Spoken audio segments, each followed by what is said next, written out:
தேமுதிக கட்சி சார்பில் நீர்மோர் பந்தல் திறக்கப்பட்டன.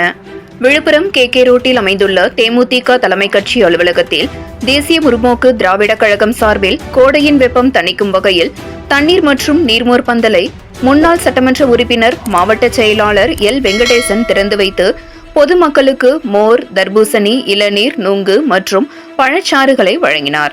இந்நிகழ்ச்சியில் மாநில கேப்டன் மன்ற துணை செயலாளர் ராஜ சந்திரசேகர், மாநில பொதுக்குழு உறுப்பினர்கள் முருகன், ஆதவன், முத்து, நகர செயலாளர்கள் மணிகண்டன், நகர துணை செயலாளர் மணிமாறன், ஒன்றிய செயலாளர்கள் சுப்பிரமணி, பன்னீர்செல்வம், ராமலிங்கம், மாவட்ட மகளிரணி துணை செயலாளர் லதா, பொருளாளர்கள் சுபாஷ், செல்வா, கன்ராயன், இளையராஜா, சபரி, சீதாபதி, வெங்கடேஷ், கணேசன் மற்றும் கழக நிர்வாகிகள் ஆனந்தன், மணிகண்டன், வடிவேல், கிருஷ்ணன், குப்புசாமி, வழக்கறிஞர் பாலாஜி மற்றும் 7 தேமுதிக கட்சி நிர்வாகிகள் பலர் பங்கேற்றனர்.